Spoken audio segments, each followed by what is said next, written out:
And welcome again to you to the big match. And today for our main match we have what I think is one of the most entertaining games of the season. It's our top match as we go down to Shelhurst Park, Crystal Palace against Manchester United. Tony Taylor with it, and even McCormick's gone up for this one, and Birchinall's there too. McCormick getting a hit to it, got it on, oh, and kicked away over his own head. And how's this for firepower?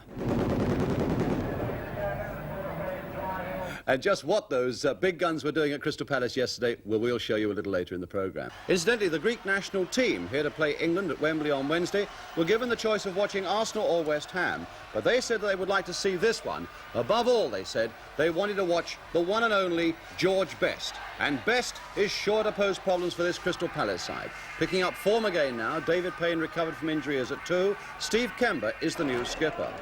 Meanwhile, Manchester United, they are delighted to have Denis Law back in their side again after injury. Sadler and Fitzpatrick return to the defence. Of course, Alan Gowling, of course, is in our final 6 of the golden goals and scored a magnificent goal at Chelsea to get into that final 6. And now it's Birchinall streaking away, and a goal! Palace go into the lead with only 4 minutes gone. Supreme opportunism again there by Alan Birchinall. Tremendous acceleration, putting him clear of that United defence and giving Stepney no chance as he came out. So it's Stepney with no chance and Birchinall with his 13th goal of the season to put Palace ahead with only 4 minutes gone. Now Best.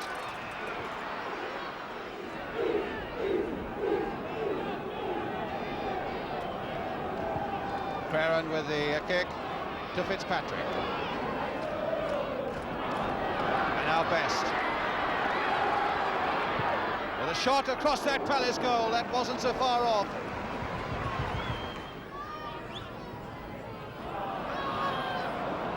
Not the best of passes by Law, and it goes to Tony Taylor.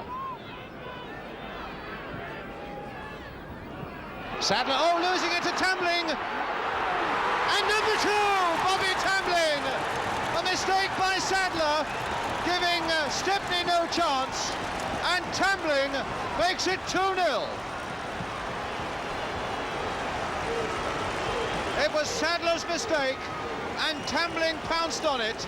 Stepney got a hand to it, but couldn't hold it. 2-0 to Crystal Palace. And it was Bobby Tambling, in fact, who scored the only goal of the game by which Crystal Palace won a league game up at Old Trafford earlier this season.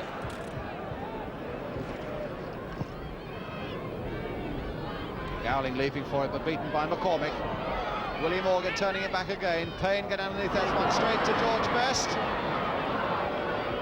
To Charlton, trying a 1-2, pushed off that ball on the edge of the area once more by Payne. And I would think that Payne may have been just a fraction lucky there.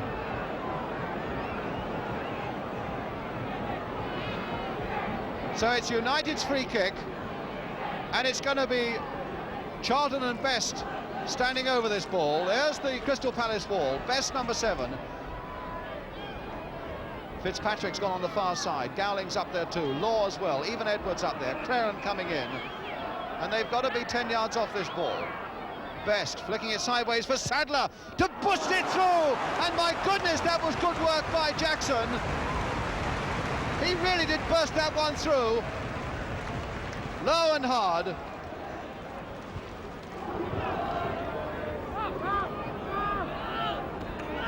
Tambling and Hoadley doing that one slip, and Law now for Gowling. Still Gowling, Law, and a goal! 2-1. Denis Law.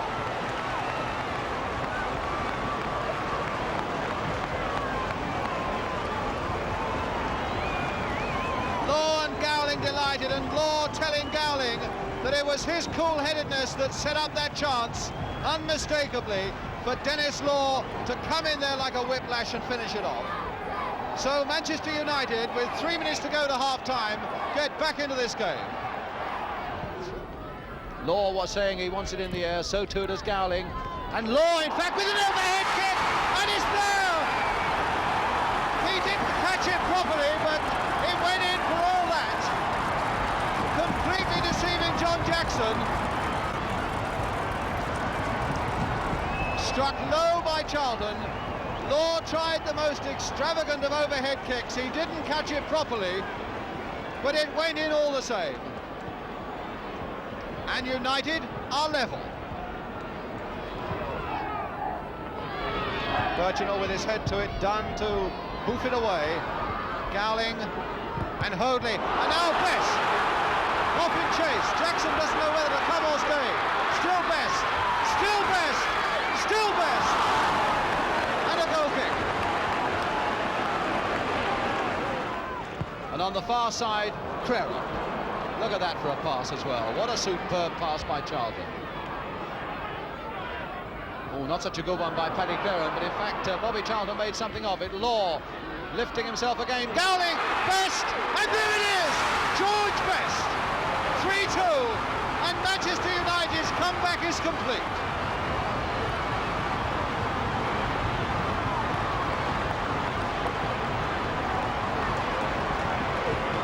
Well, when it was knotted down, John Jackson had no chance because Best was ready to pounce on it and put United into the lead.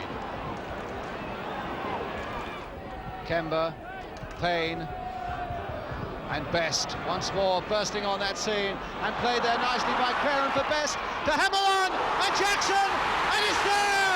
Oh, a mistake by John Jackson, and Best has scored again. Jackson is absolutely disgusted with himself sitting in his goal. He makes so few mistakes in the course of a season, but that was a bad one, and United get their fourth goal.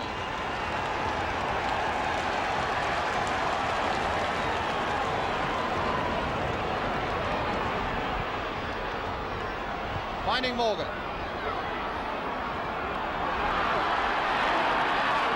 Good cross by Morgan, and Law very nearly got ahead to it. Crerar following it in, and Wall through the legs of Morgan to Taylor. Tambling. Oh, and Creran's beaten him.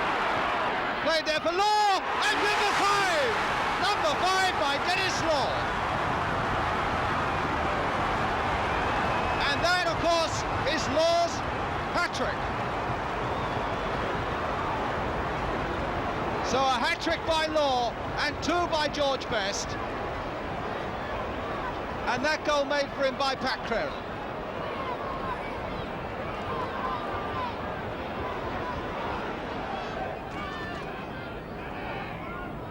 Tambling. Queen.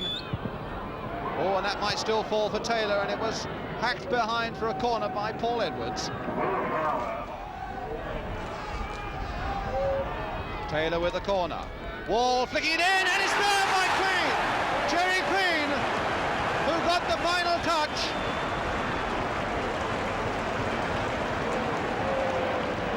Taylor's corner, and it was nodded on, and Queen, who bent low just to get the touch past Alex Stepney.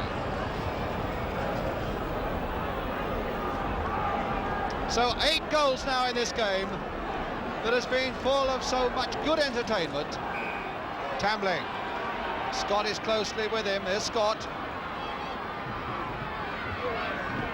Stopped in the end by Willie Morgan. But Scott really fighting, and a wild kick there by Willie Morgan, and the fists are out, and the referee is holding back Morgan, and someone at last holding back Scott. But really that was a bad piece of play there by Morgan, going in on Scott. He was the culprit. Taylor with a throw. Kemba. Past Best. Ball bobbling, not very helpful to him. Wall, though, a good pass there by Wall to Taylor. Taylor with Fitzpatrick. Again trying to go on the outside of him. And a free kick given to Crystal Palace. Hard to see what that was for, but the referee was right with it. Tony Taylor with it. And even McCormick's gone up for this one. And Birchinall's there too. McCormick getting ahead to it. Got it on. Oh, and kicked away over his own head by Bobby Charlton. Well, how did Charlton get a foot to that? Now Kemba. Really is all happening in that penalty area now. Tambling belted away by Edwards, but only as far as Taylor. Now Wall. Everything now is centred in that penalty area. Oh, and flicked over, his own goal by Edwards.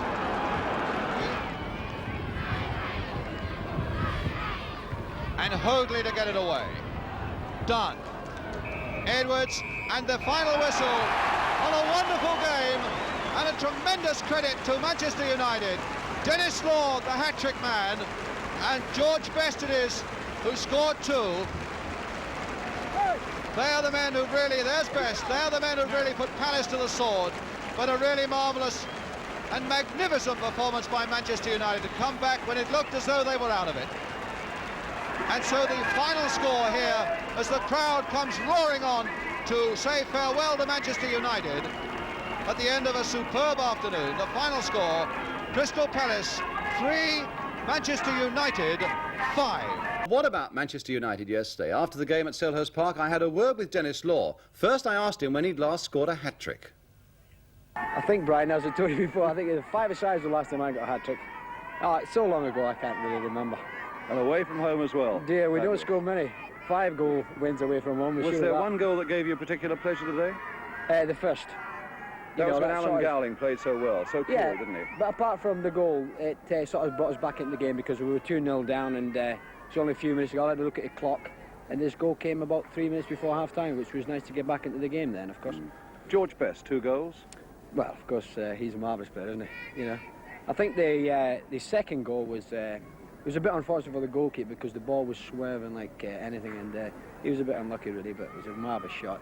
Was it difficult out here in a fairly high wind or not? Well, sometimes it's better to play against the wind. You know, as we found in the first half, we had the wind with us, and the ball tended to run away from us, you know. In the second half, the ball held, and we seemed to play much better, as you probably watched. Indeed, and I think even the avid Palace fans would say it was a wonderful exhibition of football. Would that be as well as United have played all season, briefly? Oh, yes, I think so, yes, and I must say that the Palace fans were magnificent, you know.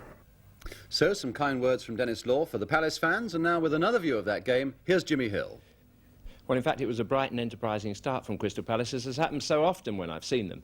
But I have the feeling if they don't kill off their opponents early on in the game, when they're really going at full power, then they have a tendency to slack off, lose the confidence of the crowd and lose their own confidence in their method. And you can't do that to a team of the calibre of Manchester United. But really, the moment for me yesterday was when Dennis Law completed his hat-trick. He was determined to get it once he got 2 goals. And it's lovely to see this Danny Kaye of the football field, an electric entertainer, so determined, so full of maturity and so full of skill. Here he is now, scoring the first. In fact, that was Hoadley who let that ball slip under his foot. Dennis comes into it now with a delicately judged side foot pass to Gowling. Hoadley tries to recover but slips in doing so. There's a feint from Gowling. He now goes on, rolls it back of his left foot. But look at the speed with which Law comes in to get there first. His left foot, right in the middle of the goal. That is the majesty of Law, the speed with which he can get in first in the penalty area. Sometimes in the middle of the field, he looks ordinary, but not when it's there. There's Bobby Charlton for the second one with the cross, and this is a marvellous overhead kick. Falling on his back, a scissors kick, and the spin of the ball as it comes off the floor completely deceived Jackson. Not an easy one to read that. I'm not quite sure Dennis knew where it was going to fly, but on that day, the net was the best place for it. Law with his hand in the air for number 2. And here's the third one coming up.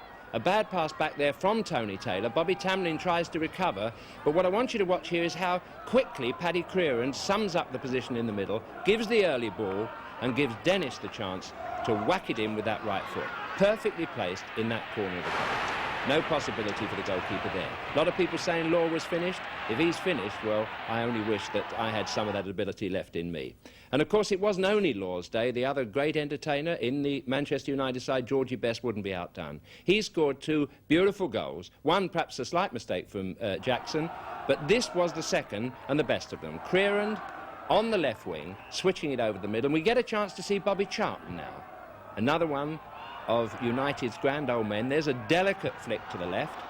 When you allow this kind of player to play like this, there's the feint, you ask for trouble, and that's what happened in the second half. Dennis Law wins it again, and watch Gowling improving, I think, with every time I see him, with that header to Best, and there's the skill from now on. Pulled down on the foot. Now, where would you put it there? Is there one place where it would go in the goal? But we're not under pressure. Best was under pressure, but he still holds out in exactly the right spot. George Best, smiling and laughing in his beard. But there we are. It would be a shame, perhaps, to carp about something that happened yesterday. It was a good game, entertaining game, full of goals, and well refereed. But I can't help feeling there was one incident there which raises the question, you know, where is the consistency in refereeing? There's Scott on the left of the picture pushing Willie Morgan. In fact, that is a push. But have players the right to react to a push like that these days? And if they have, why is it that they don't get their name taken for that kind of offence when you can have your name taken for pulling a ball down in the air? I hope the new manager of Manchester United is going to do something about that. Jimmy Hill with his customary strong views on the game of football. Now, a little earlier we had that tribute from Dennis Law for all you Crystal Palace fans. And I always thought, in fact, that the Crystal Palace club was a good, honest and a very fair-minded club as well. But obviously yesterday they were very disappointed when they lost a match that they thought they were going to win. But don't you agree that this might be going just a little too far?